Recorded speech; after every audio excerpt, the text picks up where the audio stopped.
Welcome to Market Catalyst. I'm Julie Hyman. We are 30 minutes into the U.S. trading day. Here's what we're watching this hour. First up, U.S. stocks close at fresh record highs, but is the AI trade a bubble? We'll discuss. Plus, Delta forecasts strong demand. We'll have more on the results and how the shutdown is affecting airlines. And Federal Reserve officials signal more rate cuts. But how could inflation change its path? All that and more on Market Catalyst. Let's take a look at the major averages right now. We are seeing a little bit of weakness here after the record close for the S&P and the NASDAQ yesterday. Right now, the Dow off about 140 points or so, about a third of 1%. The S&P 500 off by a fifth and the NASDAQ off by about a tenth of 1%. So seeing this kind of like small up and down movement day by day has been what we've been seeing over the past few sessions. Looking at the bond market here, a little bit of an increase in yield. Continue to see a little bit of strengthening in the U.S. dollar despite the so-called debasement trade. Also to see the yields move higher here on the 30-year would seem to be counter to that view. And gold futures taking a breather this morning, even though still above $4,000 an ounce. Now, as we look a little bit more deeply into what's going on in stocks today, we see that some of the drag is coming from large cap technology. And again, this sort of stutter step, start and stop, questions arising about AI and valuations, et cetera, sort of those concerns persistent, even as we still see money by and large pour into the space. Nvidia higher today after we got a street high price target out of Cantor on that stock. It's up by 2.5%, but elsewhere we're seeing more red on the screen than not in today's session. And in sectors in the S&P 500, we've got healthcare in the green. However, consumer discretionary, industrials, communication services all weighing down that index. Let's talk more about the AI trade now. In a research note out this week, Seaport Research Partners makes a call that the AI trade is indeed in the early days of a bubble driven by spending from 6 major companies: Amazon, Google, Meta, Microsoft, OpenAI, and Oracle. It comes as the tech sector has announced a wave of deals between some of these players. And joining me now to break down that call, Jay Goldberg, Seaport Research Partners Senior Analyst. Jay, it's good to see you. Thank you for being here. And, you know, you say it's a bubble, but that's not necessarily a bad thing, or it's not necessarily imminent that the bubble is going to burst, I guess, is what you're trying to communicate. That's right. I think we're in a bubble, but we're in early stages of the bubble, and you can still make a lot of money. Stocks can still go up a lot from here. But I think people just need to be aware that we're starting to get a little bit beyond the realms of rationality and into more sort of faith-based, belief-based investing.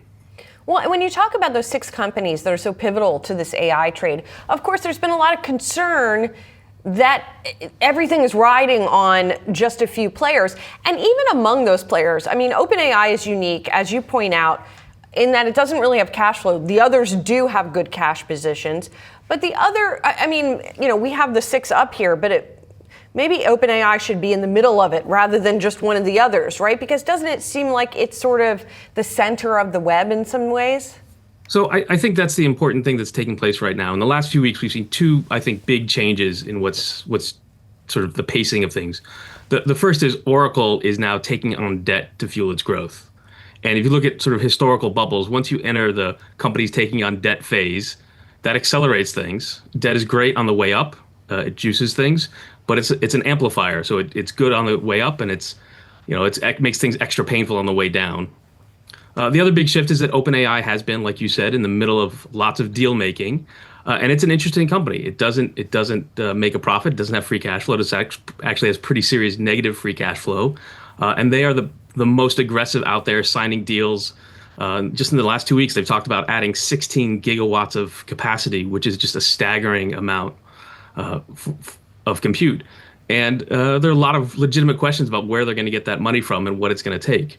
But critically, I think all the other names on that list are watching what OpenAI is doing and are afraid of missing out. They don't want to lose to this startup, and so they're going to spend aggressively to keep up with that.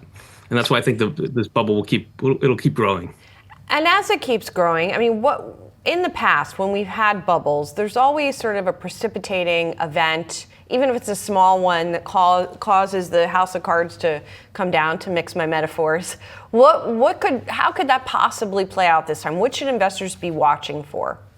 So I think there's a lot of ways that it could fall. In particular, once you start adding debt, then you have timing becomes really important. And I don't think this is, I don't think any of the companies on the list other than OpenAI have problems with credit or making their debt payments. But there are lots of other entities sort of below them, right? You go first to the neoclouds, companies like CoreWeave and Nebius and Crusoe and Lambda. They're all taking on a fair amount of debt to finance this. And then beneath them, there's another layer of special purpose vehicles and smaller funds, smaller companies that are building all this. And it's not quite a house of cards, but we are dealing with smaller entities that don't have strong balance sheets, that don't have strong cash flow. And things, it's easy to see them getting tripped up and causing wider spreading problems. Jay, just quickly, since we're in a rate cutting cycle, couldn't that extend this whole AI spending cycle too? Even if people are taking on debt, if they're taking on debt at a lower cost than they would have yesterday, maybe that helps. Absolutely. Rates coming down helps all this, and it will keep going. I certainly wouldn't be short too many of the stocks in this sector. Even NVIDIA, which I have a sell on, I think of that more as an underperform than a sell. I'm not telling anyone to short NVIDIA today. But I think it's important to just be very sober and go into any trades with your eyes wide open about what the risks are. Again, people can make a lot of money in a bubble. Just be careful of how levered you get and timing on things. So you put in this note what you call Jay's slightly unhinged list of AI companies, because it's a long list, right? And it kind of like, it's not just those 6, it's all of those different layers that you talked about, the neoclouds, the service providers, networking companies, for example. So just to make it a little more succinct, like what do you think, if you don't think NVIDIA, you think NVIDIA is not going to relatively perform versus the others, where do you think there are those opportunities? I think the big opportunities right now are in 3 areas. One is the neoclouds. CoreWeave, Nebius are both public. Some of the others may come public later next year. They still have a lot of potential deals that they could bring in, and the market likes those. I like the storage names, Seagate, Western Digital, SanDisk, NetApp, companies that we haven't talked about in a long time. But you look at some of these generative video apps like Sora. You're going to need a lot of storage to hold on to all of those. And then the networking names, NVIDIA and Broadcom are the biggest networking chip names out there, but there are lots of others, Credo, Astera Labs, AIP.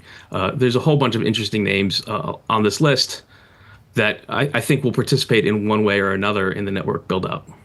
There's a lot of things, a lot of ideas that people can invest in right now. Jay, thank you so much for joining us. Appreciate it. Thank you. Well, Roundhill Investments relaunched its meme ETF yesterday, hoping to capitalize on the current speculative stock frenzy. Joined by friend of the show, Dave Mazza, Roundhill Investments CEO, to talk more about this. Hey, Dave, good to see you. I got your email. I had to do a double take on the relaunching of meme. First, I got to ask the elephant in the room. Is this a top then? If you're relaunching the meme stock ETF, does that mean, we're that bubble that we were just talking about is on the verge of bursting? Well, I don't think the launch of an ETF is emblematic that there's necessarily a top in the market. I think it's more of a reflection that retail investors play a structural role in equity markets today. We know that prior to COVID, retail investors were frankly not that important when it comes to price setting for stocks. Now, on any given day, up markets, down markets, they represent somewhere between 15 to 20% of total traded value for US stocks. And with that being the case, we decided to relaunch meme to actually embrace the power of retail and embrace the potential for meme stocks to actually have the ability to continue to outperform based off of their inherent characteristics. And Dave, do you think you were just too early with it before? I mean, it didn't gain a sustainable amount of assets, and so that's why you guys closed it in 2023. Were you just too early, and what kind of lessons did you learn from the first go-around? Yeah, I think the 2025 market environment, from an economic perspective, from a markets perspective, it's very different than 2021, even 2022, 2023. So when we were thinking about relaunching meme, we actually decided to take a very different approach. So the prior version was actually an index-based fund, so passively managed, tracking an index that tried to screen for social sentiment and then focused on stocks also with high short interest to identify a portfolio of potential meme stocks. One of the challenges with that is that it led to corner solutions. So stocks that may actually not really be memeable, but just had those characteristics.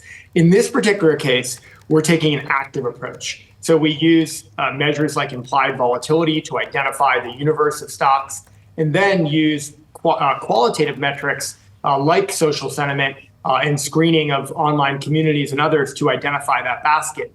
The other thing that active management brings is more agility and dynamicism in the portfolio. So it is actually going to be rebalanced at least weekly, if not more frequently, to identify meme stocks as they emerge quickly. Yeah, they definitely emerge quickly in some cases, Dave. Who do you consider the audience for this, right? Because I feel like there is sort of the hardcore Reddit-based investing, retail investing audience, right, that really follows this stuff closely. You got institutions, on the other hand. You have people who have their money in 401ks. Like, who are you trying to appeal to with this? Yeah, I think any ETF like meme really should be considered a satellite position. This doesn't replace someone's broad-based index investing or the main part of someone's equity portfolio. But for investors looking for sort of a differentiated factor, right? So we traditionally think about stocks under a growth lens or a value lens or even size.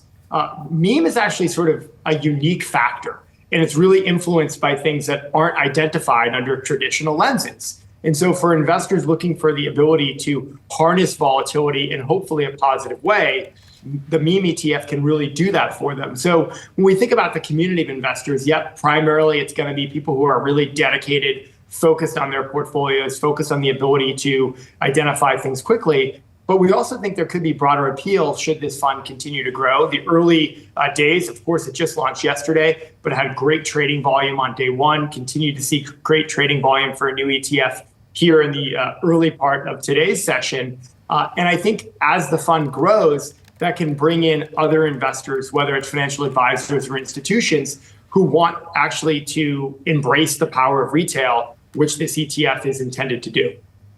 Dave, sort of broadening it out a little bit, because I know that you track the AI trade closely as well. Meme obviously isn't your only ETF. You have a lot of ETFs tied to the AI trade, to things like robotics as well. And so you're sort of a student of momentum, I guess, by default, because a lot of these various vehicles participate in some of these momentum trades. So how are you thinking about kind of where we are in this cycle of enthusiasm for things like AI? Yeah, no, you're absolutely right. There's certainly an element of momentum that comes into play with the meme ETF, but there's also sort of broad-based momentum that we're seeing across particular themes in the market, with the AI theme, I think, being most emblematic. And if we think about either our generative AI ETF or our humanoid robotics ETF, it's identifying different slices of AI, whether it's the technology enabling it or what we're seeing with humanoid robotics with the potential for embodied AI. And this is a market environment that we know that we're seeing valuations, reach levels that we haven't seen in some time, whether we're looking at price to earnings or price to sales.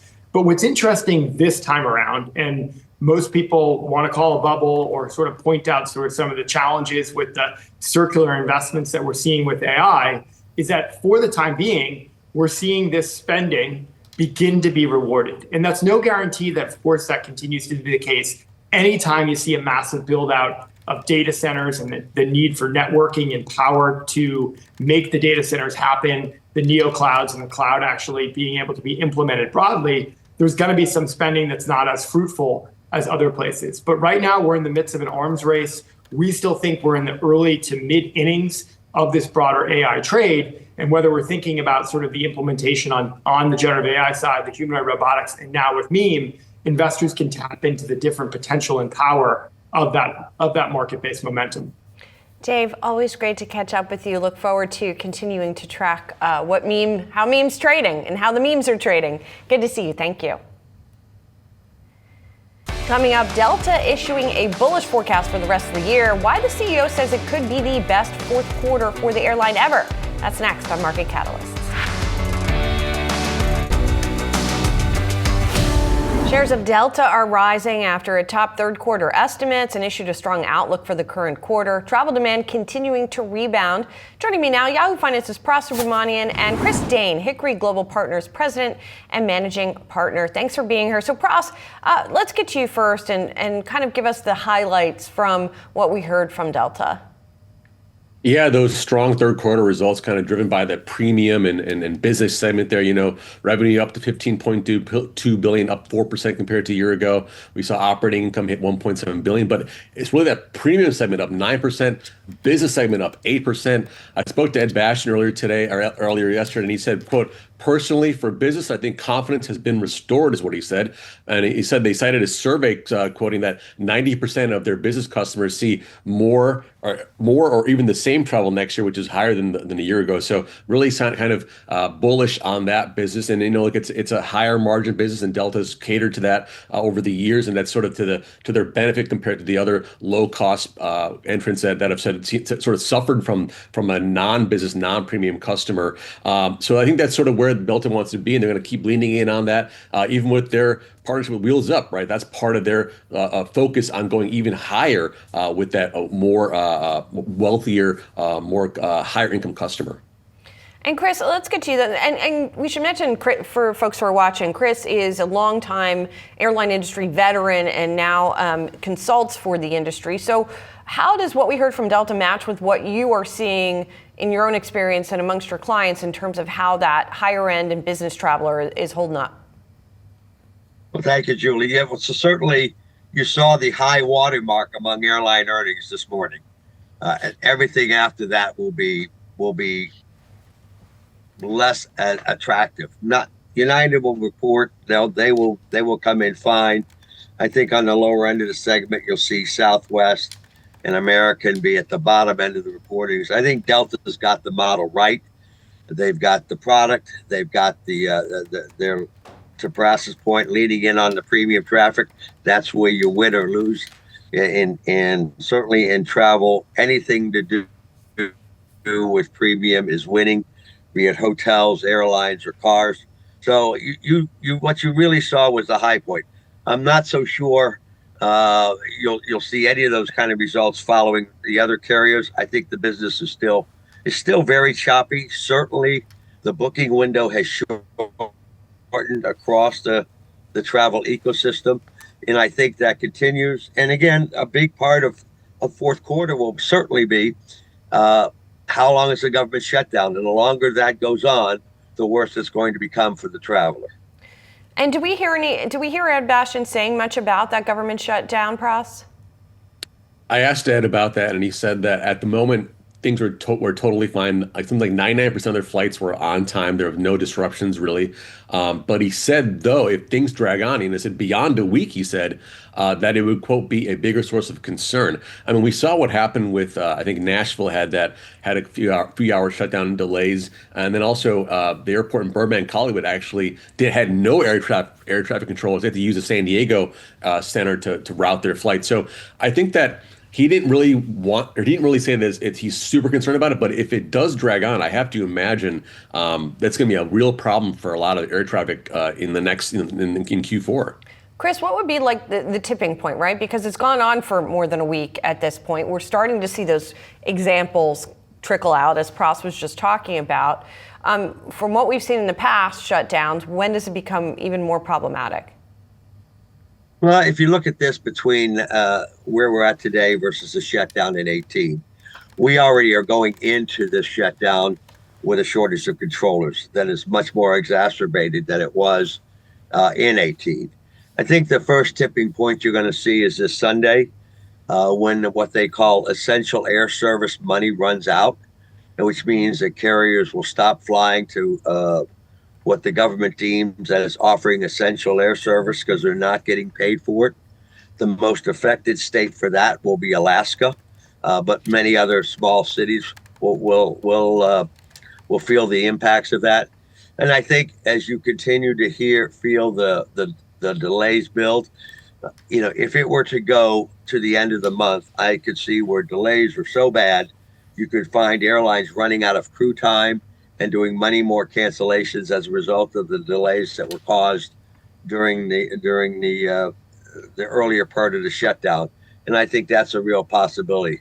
Obviously, if things get resolved, all bets are off, and I think we're in for a really good fourth quarter for the industry.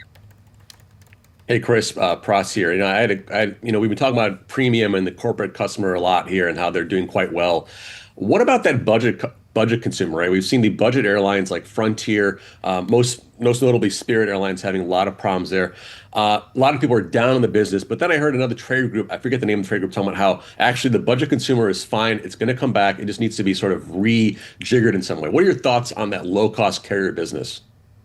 Well, so you're seeing, obviously, the Spirit problems are obviously well documented, but you have, and they're at the one end of the spectrum. You have Frontier Airlines at the other end of the spectrum. Both are trying to change their model to move into a more differentiated product where if there's certain things I'm willing to pay for, like expanded legroom or pre-boarding, I will do that. You see it at Southwest. So while there's always going to be a need for a budget to accommodate the budget customer, it'll be interesting to see over the long term. I'm not so sure about Spirit's long-term viability. I've never seen an airline shrink to profitability in my entire career, and so this would really be the first one to ever do that, be it Eastern Airlines or Pan Am or TWA or some of the airlines of the past. So I've never seen that happen effectively. So at the end of the day, if that capacity, which is already starting to come out of the market in certain major cities, that will certainly benefit the entire ecosystem. Because at the end of the day, the major carriers, American, Delta, United, Southwest, they're really pretty price competitive, and so they still would be able to absorb that traffic, even though Spirit is in the process of basically cutting the airline in half. Chris, great to get your perspective on the industry. And Pross, thanks so much. Appreciate it. We got much more markets action coming up. Stay tuned. You're watching Market Catalyst. Welcome back to Yahoo Finance. I'm Brooke DePalma, live at the NASDAQ. Let's turn now to some of today's top analyst calls on Wall Street. Sunoco Products, Freshpet, Wingstop, and Cava. Consumer packaging brand Sunoco Products is moving lower this morning after Bank of America downgraded the stock to neutral from buy. The analyst said the company sees sluggish demand trends across its consumer and industrial packaging markets, while efforts from its recent portfolio configuration have not yet driven earnings upside. Year to date, the stock has been under pressure, down more than 15%. Next up, Freshpet. Jefferies downgraded the stock to hold from buy. In a note to clients, that analyst cited rising concerns about an abrupt and persistent slowdown at the pet food business. He also said that it's not attracting new customers, and existing customers, well, they're spending less. Year to date, that stock is also under pressure, down more than 60%. And lastly, a 2-for-1 top call. Wingstop and Cava, both stocks moving higher after RBC initiated coverage on both stocks with outperform ratings. The analyst said Wingstop is one of the most compelling growth stocks in the chicken category, while Cava has attractive and improving unit economics. Now keep in mind, both stocks are lower year over year after both hit record highs in 2024 after fast casual stocks really did gain momentum as consumers sought out value. Keep it right here on Yahoo Finance. We'll be tracking all the latest market moves and top calls throughout the session.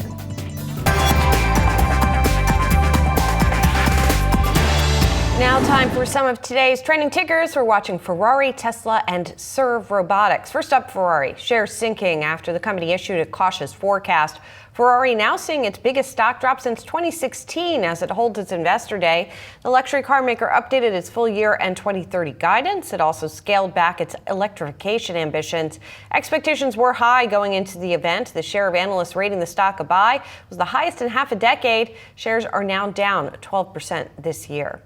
Next up, Tesla. The company's full self-driving facing another federal safety probe. The National Highway Traffic Safety Administration said it's aware of 58 incidents involving the driver assistance system.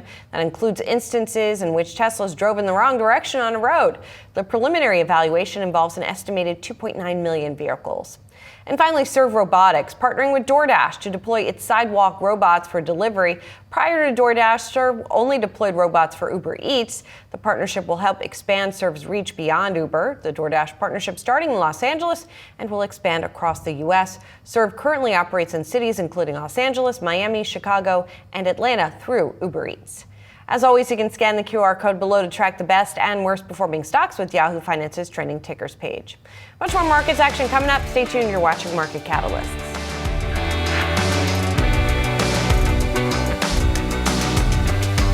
Stocks have been seeing some gains so far in October, with the major indices reaching record closes. However, our next guest outlines why there is reason to be cautious and what that means for traders. Bob Lang, explosive options technical analyst, joining us here now with the Options Playbook, sponsored by Tasty Trade. Bob, great to see you, especially on set, sir. Let's start here. So the VIX perking up, as it does tend to do this time of year, right? How do you play that, Bob? Are you concerned enough to buy protection on the general market? Well, I look, Josh, great to be with you. So I look at volatility in terms of time frames, right? And when the market's been up for 7, 8, 9 months of the year, like it is this year, it tends to lead to bullish behavior to the end of the year. And when that happens, we usually see a suppression of volatility. Now, the VIX is hovering around 16, 17%, which is a little bit lower than normal. The average VIX is about 19, 20%. But it's a little bit lower than normal. It's really feeding into more money coming into the market. Lower volatility tends to make people a little bit more relaxed, a little bit more aggressive into the markets. I think that can be a little bit worrisome, especially since we're worried about some uncertainties coming out here, and anything could hit out of left field, whether it's tariff related or whether it's AI or whether it's something else, or some earnings shortfalls coming up the next few weeks. I think it really behooves most people to have some protection on, and either buying volatility or else you're buying puts. Options are very cheap right now. With the VIX been at 16, 17%. So I think that's your bottom line is some caution is warranted here. Absolutely. Okay. I want to talk about AI as well. Yep. Lots of hot talk about an AI bubble from, or some very well-respected investors saying, "Hey, they hear echoes of 1999." What's your take on that, Josh? There's always a bubble going on. There's always a bubble somewhere. I go back to the late '80s, right? There was a bubble in biotech. In the late '90s, there was a bubble in .com names and technology. Does the bubble have to burst for you to know there was a bubble? No. In fact, actually, you know what? The people who identify bubbles are the ones who actually are not into it. I was in the bubble during the late '90s and the .com, and I was loving it. It was great, making lots of money. And I'm sure right now, if there's a bubble going on in AI, a lot of people making money. Are they complaining at all? Absolutely not. So, it's only at the end of the ride that people are getting upset and disgusted about. Look, there was some talk from Paul Tudor Jones the other day. Sure was, Yeah, I think yesterday he said, we're in a bubble right now, similar to we were 99, right? 99, 2000. And he did reference the period between October of 1999 to March 2000, where the NASDAQ went up 80%. Well, I remember that time. And I remember that a lot of short sellers got blown out of the water then during that 6-month period. So, I think you just have to keep it in context and keep the reference point is there, of course, that when the market blew up and the NASDAQ dropped 72% from the highs in March of 2000 to 2001. So you do have that reference point there, but I do think that we really don't have to fear the fact that we're in a bubble right now. It's just make money as you can. Let's get to some trades. Sticking with AI, talk to me about Google. So this has been a stock that's been one of my favorites over the past few months, and it's up something 70% since the lows in April. It's kind of consolidating right now. I do like the chart here. If it gets above 250, 253, it's got some room to run. So I'm looking at maybe like a March call for Google, maybe even to January, a little bit shorter term. But I'm looking at a call maybe paying about $17 in March, and if it gets past those certain levels, about 253 to 255. This stock's got some leg to run, and I think that in 2026, this is going to be the year of Alphabet or Google. I think with a positive business environment, you've got lower interest rates coming in over the next couple months and into 2026, and then a deregulatory environment, and then also, we've seen Google come out and settle with the English government, and they got lawsuits with Europe, and I think even in the United States. They're going to be settling these lawsuits, and it's going to be a tailwind for the the stock. And OpenAI, they're not going to come in and just take search, Google's bread and butter? I think that Google's got a real good foothold in this. And look, they're number one in search. They continue to expand that footprint in search. And there really is no competition for them. And I think going forward, so OpenAI is going to be some competition, but there's also other competitors out there too. There's Microsoft, there's Amazon, there's Apple too. Speaking of Microsoft, you got a trade there too? I really like Microsoft. It's created a nice little bowl-shaped pattern here, Josh, and it ran up. It had an unbelievable run in the summertime, came back down, made a low here, and it's making higher highs and higher lows, which is our textbook definition of an uptrend. And I do like Microsoft going into earnings season. I think that it's going to make a run past 550, and if it gets past that 550 marker, which is the old high back in early August, I think it's got to run to 600. Bob, always great to see you. Appreciate your time in those trades, sir. Thanks, Josh.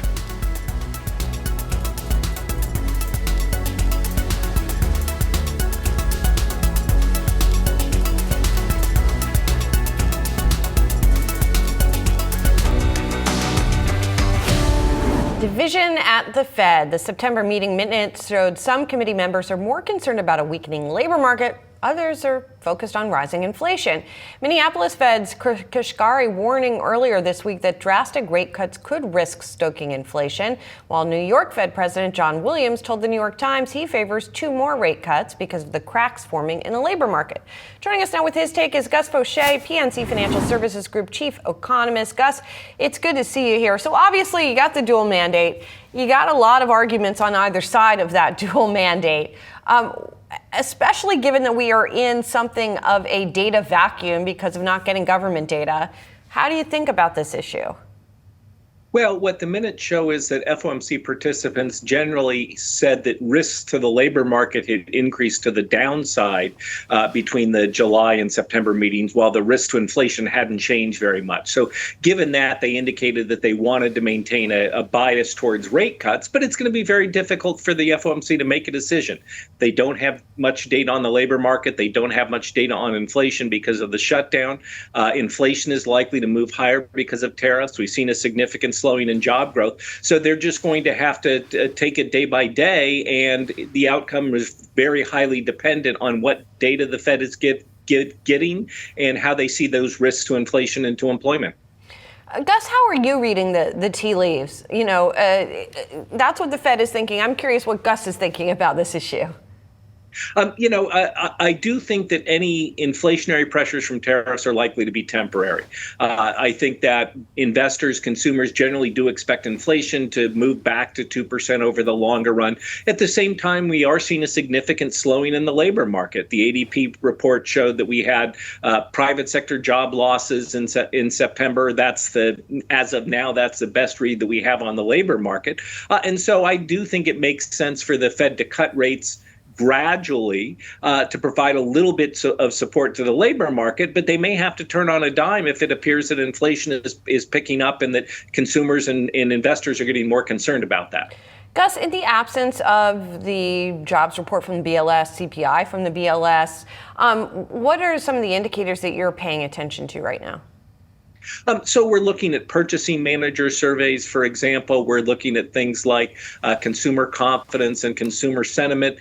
We should get data on industrial production from the Federal Reserve. They're not affected by the shutdown. Credit card data from the finance companies, things like that for consumer spending. So there is some data out there. It's not as good as the BLS data. It's not as good as the BEA data. But we do have some data that allows us to tell what's going on with the economy in October. And Gus, what about the shutdown itself? You know, we've talked about its economic impact. The conventional wisdom is the longer it goes, the worse it is for the economy. What specifically should we be looking for in terms of that economic impact?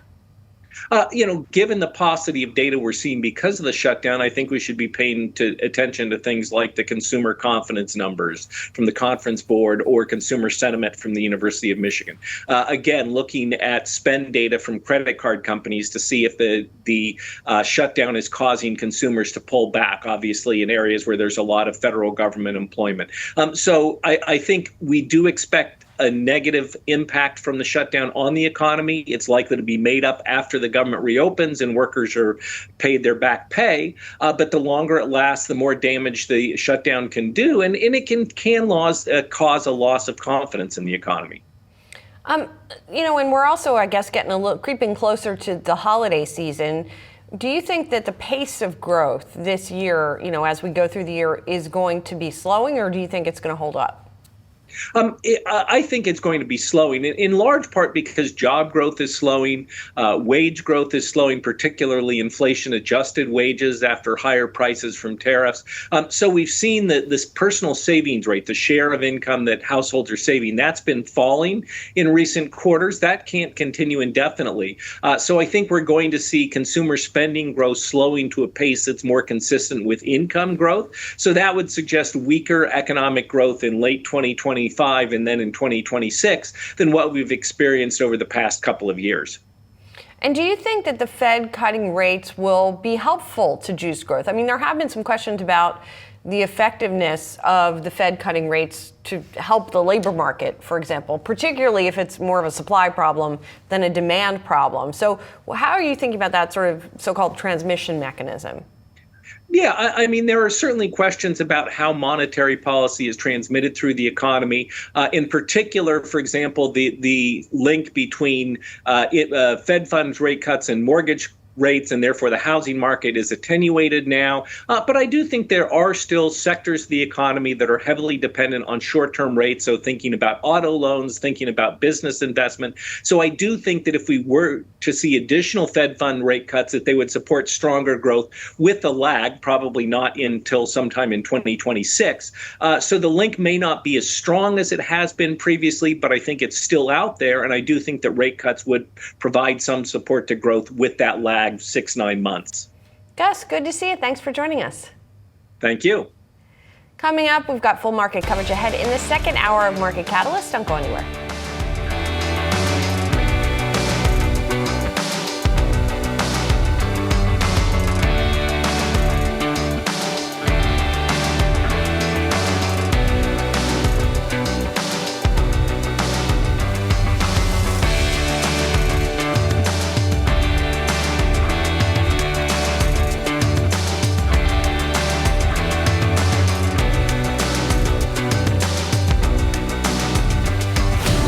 Coming up this hour on Market Catalyst. First up, Pepsi narrowly topping earnings estimates. We'll have more on the results and its activist battle. Plus, Intel's make or break moment. How will its product unveil affect the turnaround?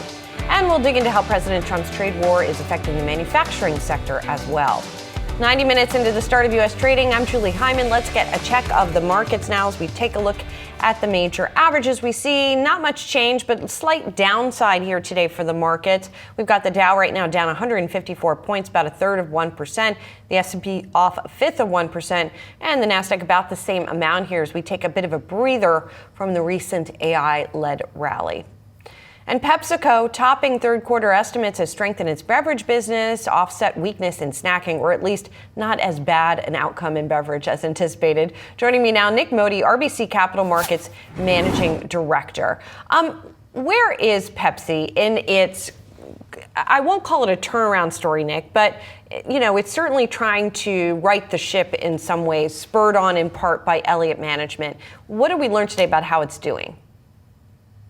Yeah, look, I still think we're kind of in a holding pattern. I mean, I think there's some tough choices that need to be made still to get this company back to growing consistently and sustainably.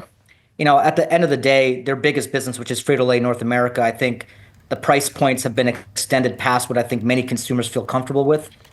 I think some of the chips coming out of the bag, this shrinkflation has also caused some negative value perceptions amongst consumers. So I think they need to address that before they really get back to the PepsiCo of old. And did you hear any indication that they're working on addressing those things today? They talked a lot about innovation, which I think is important. They talked a lot about being sharp and competitive in the marketplace. So, not really directly, but my expectation would be that, at some point in the next 6 months, they're going to have to make some price adjustments or go deeper on promotions. And I think that will help turn some of the volume challenges around. And what about some of the innovation that we've already seen from the company? We have seen some protein snacks start to come out, things of that nature. They talked about getting rid of some of the artificial dyes. Is that going to do anything for demand? I think it's always good to offer consumers choice. But for instance, one of the debates I've been having with a lot of companies that I follow is, is your protein strategy just putting protein in your existing brands, or are you thinking about, new to world brands or, more authentic brands that have a protein claim, right? And so PepsiCo today talked about, protein Doritos. We'll see. I'm not sure consumers are really gonna, be dying to buy protein Doritos. I could be wrong, but I feel like there needs to be a little bit more emphasis and investment behind a more protein-forward strategy, and that might require acquisitions, that might require real R&D, and that might require them kind of getting into other segments of the snacking market in a bigger way, like meat snacks and nuts. Now, all of this would indicate expansion rather than what some have pushed for, which is a spin out of Frito-Lay entirely, just getting rid of the snacks business. Do you think that is still on the table, and would it be a good idea? No, not really. I don't think they need to do that. I think there's ways to fix the fundamentals of the business through better execution and better value propositions, right? So for me, I think the fixes are pretty obvious. Now, those fixes cause some earnings pressure, right? And I think that's probably the issue, is that PepsiCo management and board, they're trying to figure out how they can balance return, but also keeping their earnings and their margins still healthy so they can invest in the future. I can understand that challenge, but I just think they need to rip the Band-Aid off and take some of their numbers lower so they can reinvest back into that volume growth. Interesting. Okay, so I'm just to sort of zoom out a little bit more and talk about the snack sector more broadly. You talked in the beginning a little bit about value and how Pepsi is not necessarily winning in that way. What are we seeing amongst consumers? Where are they gravitating? And is the main motivation right now price? It really depends on the income cohort. So when you do the work, and we've done this work, we just published a piece on this recently. When you look at the middle and lower income cohorts within Pepsi's snacking business, they are shunning the category or Pepsi's brands because of price and because of less chips in the bag. If you speak to the higher income cohorts, they're focused more on protein and more health and wellness. Now, those could be older consumers, but they can also be those consumers that are on GLP-1s, right? Because it's pretty expensive to be on GLP-1s if you want to lose weight, if insurance doesn't cover it. So it really depends on who you're talking to. I think the bigger issue for Pepsi and their bigger consumer base is that middle and lower income consumer, which is why the value equation becomes so important. And what's fascinating is, private label is gaining share in this category right now. That usually doesn't happen. So I think that speaks to some of these value issues that we've been talking about. That's really interesting about the private label. I wanted to switch gears a little bit and talk about another example of shrinkflation or a different offering. I saw the headline yesterday that Coke is now offering a 7.5 ounce can that you can buy as a single instead of as a pack.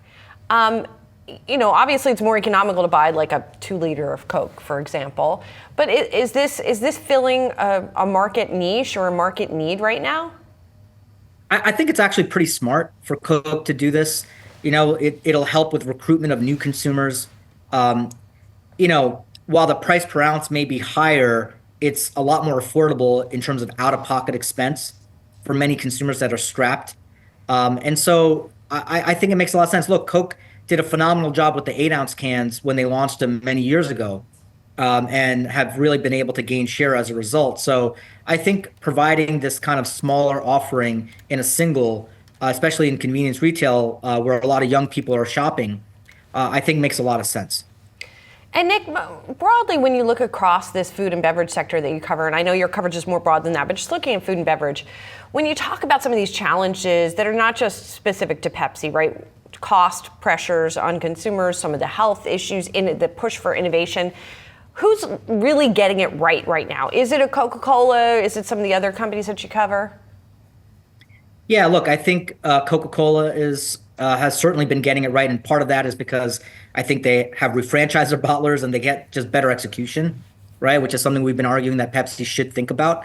But I think Coke is kind of figured out that there's a portfolio approach here. That's why Fairlife is doing so well, and I think they're leaning into that. I think Keurig Dr. Pepper, at least on the carbonated soft drink side, is doing a pretty good job. They've really created a brand that consumers can really align around. So yeah, I think there are companies that are getting it right, and the commonalities are pretty straightforward, right? Good execution, good marketing, and good innovation, right? And it's that simple. I mean, it sounds basic, but it's hard to do. But I think those two companies have done a pretty good job. We'll be watching their earnings as they come out in the coming weeks as well. Nick, great to catch up with you as always. Thank you. Thank you. Coming up, the CEO of Tillray Brands on the company's latest results and the potential for marijuana rescheduling in the U.S. We'll be right back.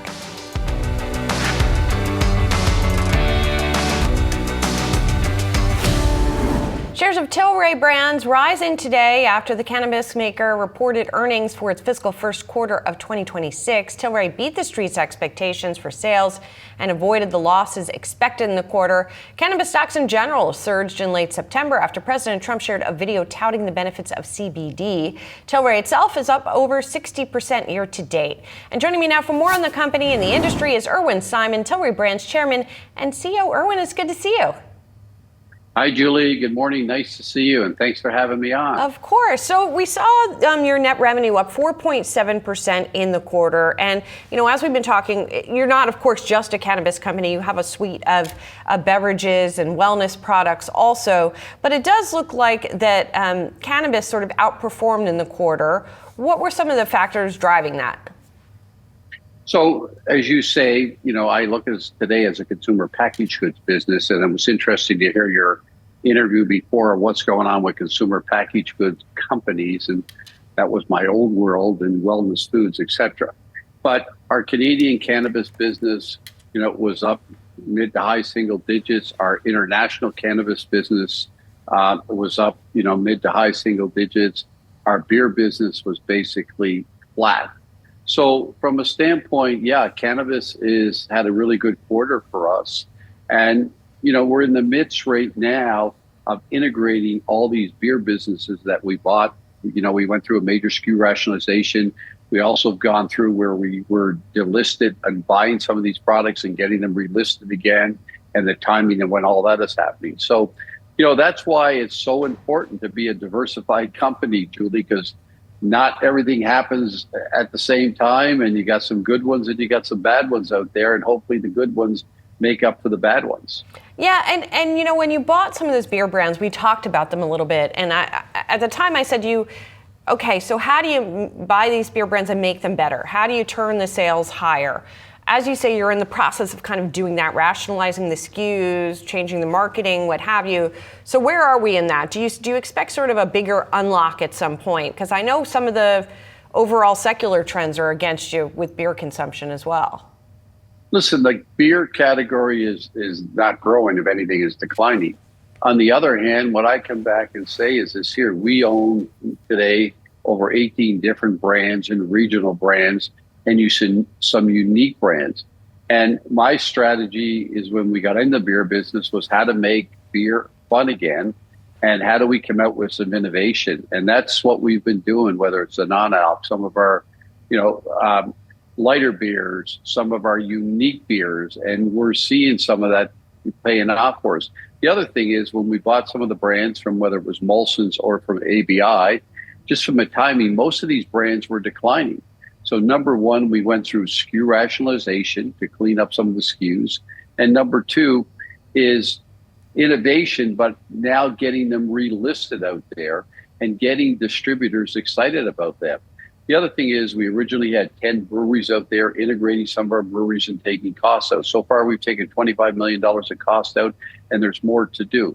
So, again, we only been in the beer business since the end of 2020, and we've brought 12, 13 brands together, and just trying to get all the efficiencies of cost, the infrastructure, the sales organization, the sponsorship, and not only selling beer at retail, is getting these brands on tap at all the different bars out there is something we, been trying to do. A lot of innovation on non-alc we've done. a lot of innovation on some of our energy drinks that we're doing, a lot of innovation on our vodka seltzers and that we're trying to do too. And last but not least, this Delta 9 product we've introduced last year, which is hemp-infused drinks, and whether it's 5 or 10 milligram, and it's only legal today in about 14 states. We're seeing some really good success, from that. Listen, you talked about Dr. Pepper before and some of the demands for that. Consumers want beverages. Beverages is one of the biggest categories out there, and I think they're replacing a lot of these sodas with some of these unique drinks that we're coming out with. Yeah, as we're seeing the rate of people drinking alcohol go down a little bit too. Erwin, as always, I got to ask you about the regulatory environment. And the latest on that, as I mentioned before, was President Trump tweeting out this video on CBD and sort of suggesting its benefits for older people in particular. But we haven't seen any actual real movement from the administration, right? It looks like the rescheduling conversation is getting pushed back a little bit. Are you getting any signals from them directly about what's going on that front? No, I wish I could say I have, but I have not at all. The only thing is this here. When Trump talks about something, he's an action-packed person. He gets something done. And I think one of the big things, what he's realizing is what cannabis, what CBD, how significant it has been in medical research, how it's been significant in international markets, and how it's been significant in the Canadian market. And Julie, we are also getting outreach from other countries, whether it's in India, Middle East, and stuff like that, about cannabis from a medical standpoint. And again, with that, it gives me confidence that something will happen on rescheduling. And, President Trump does not tweet something in regards to, CBD or medical cannabis unless he's got an action plan. But the thing is, Julie, we're talking about a product that works for medicine. We'll sell close to $100 million of medical cannabis throughout Europe next year. And the consumers are buying it for medical reason, whether it is for pain, for anxiety, for sleep, for cancer patients. And there's research that, happening there. So I look at this cannabis today, not just from a recreational standpoint, it's the medical benefits from it. And what President Trump has tried to do in regards to bring costs of medicine down. And I think that's the big opportunity here, is to show where's the benefits of cannabis instead of these higher priced drugs out there. Erwin, always good to see you. Thanks for joining us. Thank you very much. Take care. Coming up, much more markets action. Stay tuned. You're watching Market Catalyst. Welcome back to Yahoo Finance. I'm Brooke DeMama. We're live at the NASDAQ. Let's get a quick check of the latest market action because we're about 2 hours into today's trading session. And after we've seen record highs, now we're seeing all three major indices reverse into the red. Taking a closer look at the YF Interactive, after the Dow opened just slightly higher, it's now seeing some downward pressure, down about 0.3%. The NASDAQ also experiencing some downward pressure, down also about 0.3%, and the S&P 500 also down about 0.3%.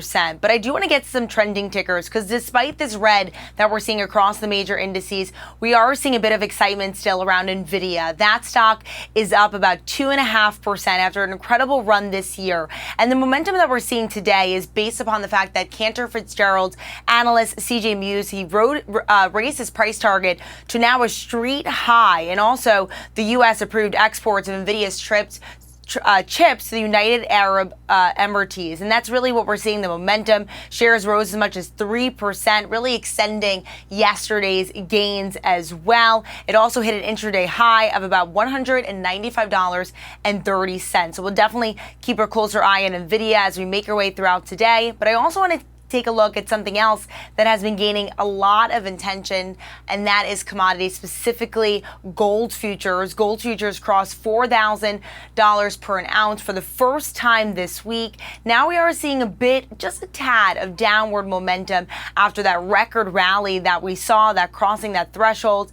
And also I want to take a look at silver futures, because silver futures actually ever so slightly topped $50 per an ounce for the first time in decades during today's trade. trading session, the metal climbed as much as 3.8% on Thursday morning, and that surpassed the 2011 peak. We are seeing some downward pressure after that record run up throughout today's trading session.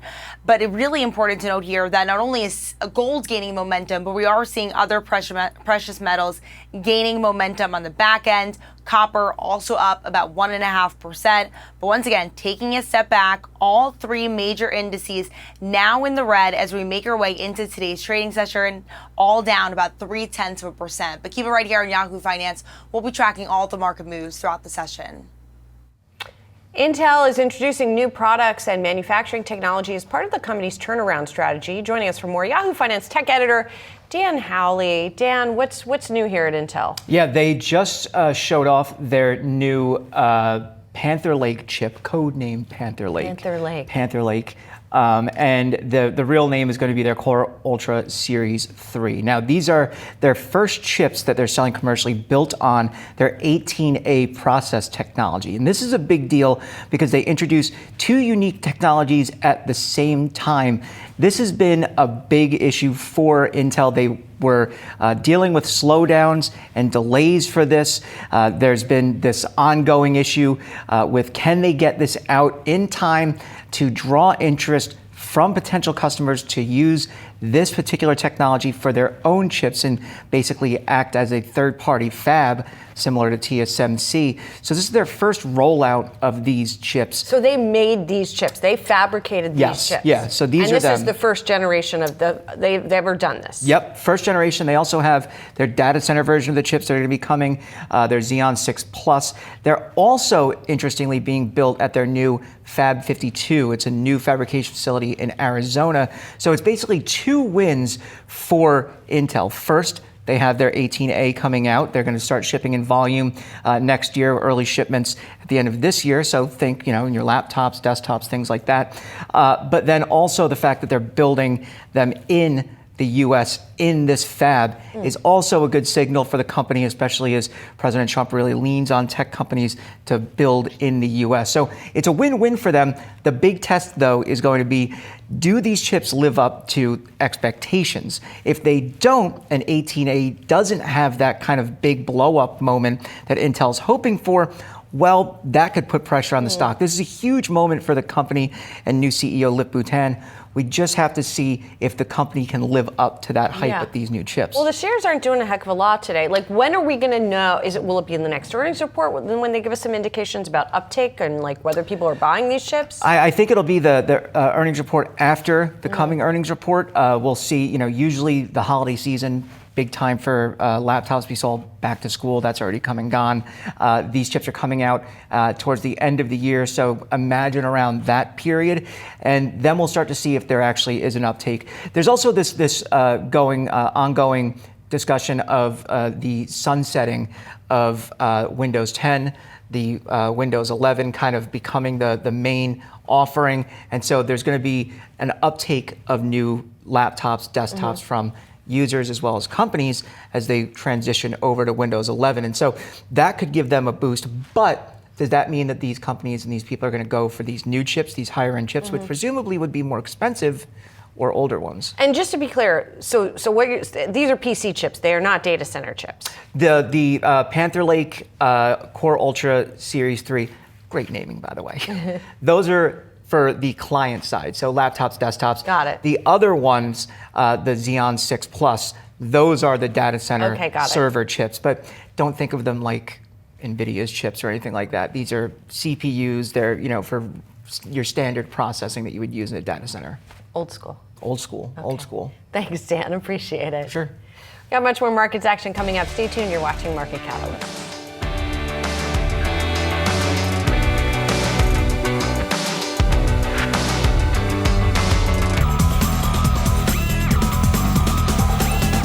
Mizuho recently upgrading Occidental Petroleum from neutral to outperform, the move signaling a potential rotation back into traditional energy as balance sheets strengthen. We're navigating how to play the energy sector with the Yahoo Finance playbook. And joining me now is Nitin Kumar, Managing Director at Mizuho Americas. Nitin, it's good to see you. Let's start big picture. thinking about this energy sector, Nitin, because you say here in a note, you're emphasizing a divergence here, which is interesting. Oil softening, but gas fundamentals, you point out, strengthening. What explains this, Nitin? Walk us through these trends. Sure. So, the story on the gas side has been pretty consistent for the last 3 or 4 years, which is increasing demand, both from LNG exports and power generation. And that continues to be the secular trend there. But what we've seen is that supply has been pretty strong in terms of the U.S. response, at least this year, and it still remains somewhat of a weather-dependent story. So investors who really kind of took a big tilt towards gas in the last 4 years are starting to think about whether they should maybe pare some of that exposure down. On the oil side, oil's been pretty, sideways. There was a lot of fear earlier this year as OPEC unwound some of their curtailments that we would see a glut of oil, but Brent has been pretty much in the $65 to $70 range for the whole year. What we're starting to see is that structurally, investors are thinking that perhaps we get another leg down here in the next 3 to 6 months, but longer term, as spare capacity is consumed by the market and there's a very tight inventory situation, you could see oil prices rise into the 26, 27 period. So we're starting to see a shift towards oil, to be honest about that. And so that's part of the reason that we took a look at Oxy here. It's a name that has some really good assets and is a little bit more oil levered. Can I ask you another theme? I'm just curious. So consolidation has been a theme here, Nitin, in the sector you cover. Do you expect that to continue? Scale matters. Shale has been sort of maturing over the last few years, where we've gone from resource acquisition or resource delineation to more resource exploitation. And what I mean by that is, you want to spread your fixed costs as over as much production as you can. So that's been part of the reason you've seen all of this consolidation. And so, yes, I do think that we'll continue to see the move in consolidation. There are a few opportunities. Specifically, a lot of the private entities with large scale have already been acquired, at least the ones that were available. You might see more sort of peer-to-peer in the public realm M&A, as I think management teams are trying to extract the most value for their molecule, and that means larger scale at this point. President Trump likes to say, Nitin, you've heard this, it's a mantra, drill, baby, drill. Do you expect that? Do you expect that to see a meaningful uptick in domestic production? Not really. This industry had a history of outspending cash flow for growth. And starting just a little bit before COVID in 2019, we started talking about this thing called Shale 3.0, but the idea was to sort of reduce the capital intensity of the sector, produce more free cash flow, and let people focus on the returns. We've seen that play out, and pretty much most companies are at best targeting low single-digit growth at this point. As I mentioned earlier, the private operators have mostly been consolidated, so now you have more assets in the hands of public E&Ps that have a dividend or a buyback program to support. So I don't think we're going to see a big wave of U.S. production, at least in the foreseeable future. So we talked about the big themes and trends, and let's get to some picks here. First, start with ConocoPhillips. Why is that? Why are you telling clients that's a buy? It's one of the best positioned and resource-rich companies in the sector. If you go down below the IOCs, Exxon and Chevron, Conoco has a really strong set of assets, both here domestically but also internationally. They are going through some big projects in Qatar on the LNG side, Port Arthur here in the U.S., Alaska on the oil side. As that spending starts rolling off, the company really starts inflecting on free cash flow, and they have a very strong track record of returning 45% of cash flow from operations to shareholders. So as that cash flow starts inflecting, we feel like the returns are favorable. we don't think the stock is cheap. And if you're looking for some exposure to oil, I think it's a good story to go after. How about Expand Energy, Nitin, ticker EXE? It's up around 10% this year. What moves this one higher? I think it's the stability. I mean, so we're not looking to get out of gas and go into oil, or we think a more balanced approach is what's called for here. The secular trends of LNG exports and power generation are still very much in the foreground. Expand doesn't have the deepest bench of inventory, but they have a good quality of resource. They have position in the Appalachia Basin. They have a position in the Haynesville, two of the best biggest areas of gas production. And what we like is the stability of their financial strategy. Some may call it risk averse, but what they do is they have a good balance sheet. They're paying down debt. They're accelerating debt reduction, which I think in a cyclical business is a good thing. They have a thoughtful cash return strategy beyond the dividend. And so I think they're well positioned if gas prices strengthen or at least remain at the levels they are. They have a pretty good story to tell. Nitin, great to have you on the show today. Appreciate your time and those picks, sir.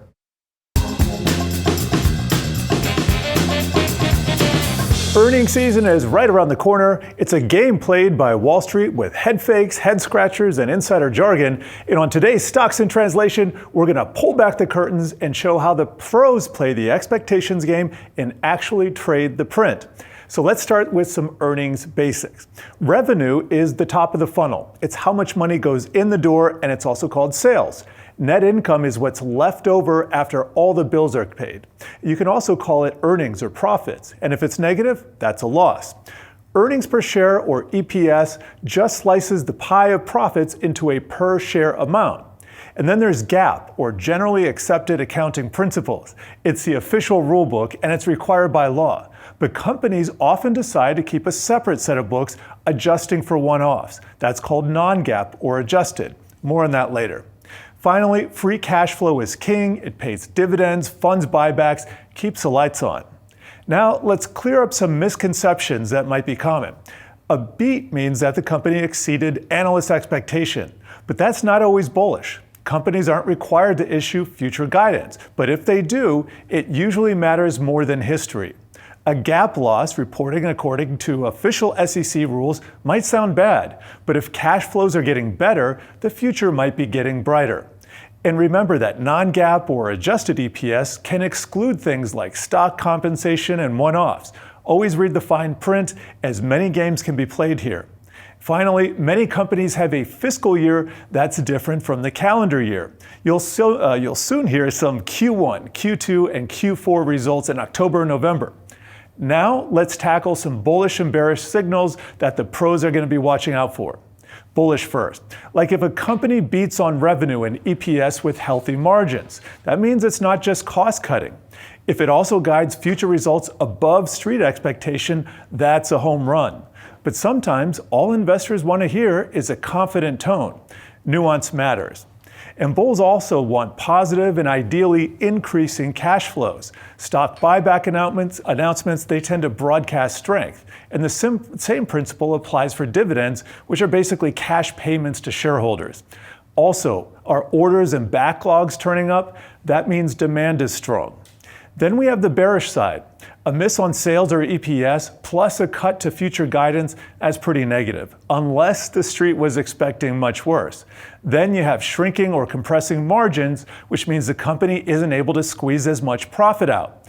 And if it's worse than its peers or competition, that's a big red flag.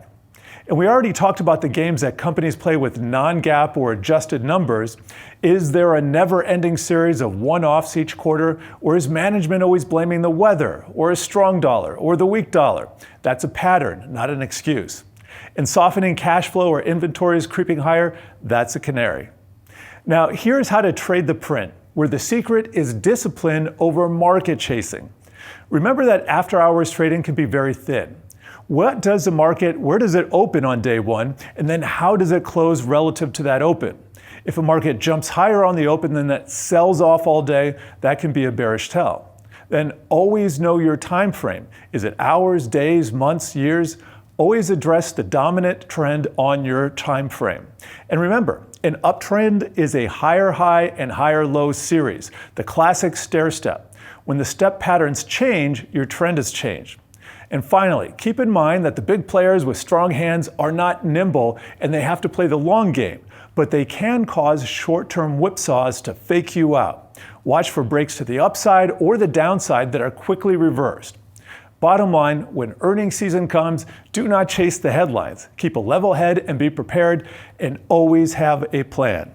And tune into the Stocks in Translation podcast for more jargon-busting deep dives. New episodes can be found Tuesdays and Thursdays on Yahoo Finance's website or wherever you find your podcasts. Stay tuned for more market catalysts up next. The U.S. manufacturing sector is facing headwinds on two fronts. The latest data from ISM showed manufacturing activity contracted in September for a seventh consecutive month. Plus, we've seen a decline in U.S. manufacturing jobs this year. With me on set to discuss all of this and what's needed to jumpstart manufacturing activity in the U.S. is Jay Timmons, National Association of Manufacturers CEO. It's great to see you in person. Good to see you in person. Usually you're coming to us from D.C. On a screen. So, obviously, in this political environment, President Trump has talked about the need to bring manufacturing back to the United States. Tariffs seem to be his main tool for doing so.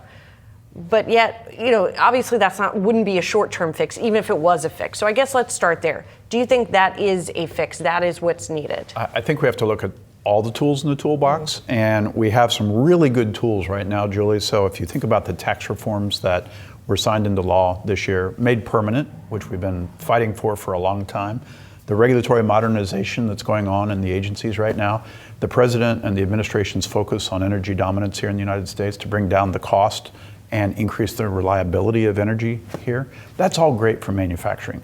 And from what I hear from my manufacturing CEOs, we just had a board meeting. I have a very small group of members that comprise my board, 250. So it's like a small Congress, right? But you get great feedback on kind of what they're thinking in terms of the future, and they're all very optimistic. However, when the conversation turns to two issues, it tends to pull back a little bit, and those issues are workforce and trade and tariff uncertainty. On workforce, we've got 400,000 open jobs in the sector. And even though we had fewer jobs in the sector over the course of the last year, and then on trade and tariffs, it's the uncertainty that is really chilling investment and hiring decisions. I want to take the workforce question first, because as we showed, we have seen declines in manufacturing jobs for most of the months. About 78,000 this year. Yeah, and yet 400,000 open positions. Like, where is that disconnect coming from? Why aren't companies able to fill those jobs? So there are several factors. First and foremost is there's a perception issue. So if you think back to, when you were a kid or when I was a kid or, when my parents were kids, manufacturing was very different. And today it's very sleek, it's very technology driven. It's an incredible career that pays more than any other sector of the economy. It's constantly changing, it's constantly challenging. I think the perception of manufacturing, though, in a lot of parents' minds is kind of that old style. So we're working to change that. Then secondly, there just aren't enough people in the country to fill all the jobs we have. In addition to the 400,000 that we have open, there's millions of others open in other sectors of the economy. So one of the issues, not the only issue, but one of the issues we have is we need a reliable system, immigration system, legal immigration system that actually works.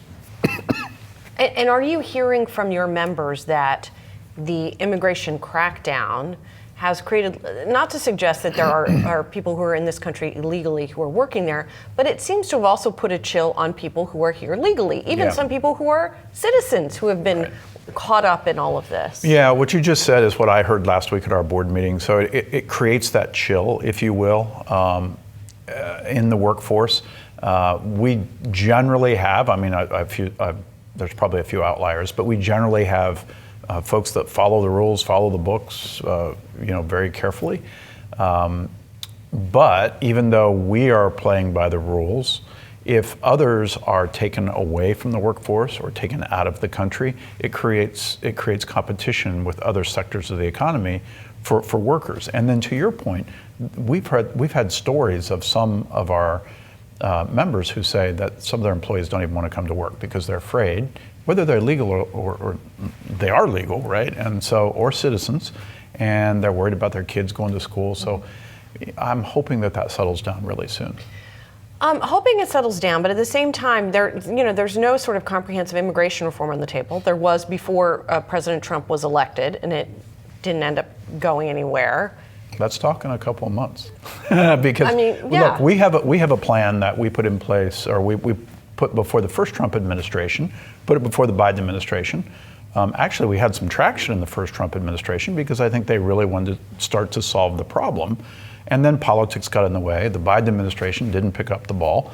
So we're hopeful that we can come back with some recommendations for the current Trump administration to focus on the economic needs of this country, because that's what I think is really going to help solve the problem.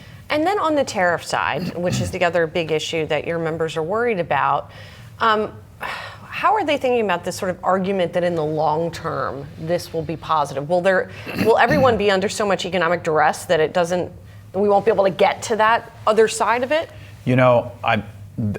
For every one of my 14,000 members, I have 14,000 different opinions about whether they work, whether they don't work.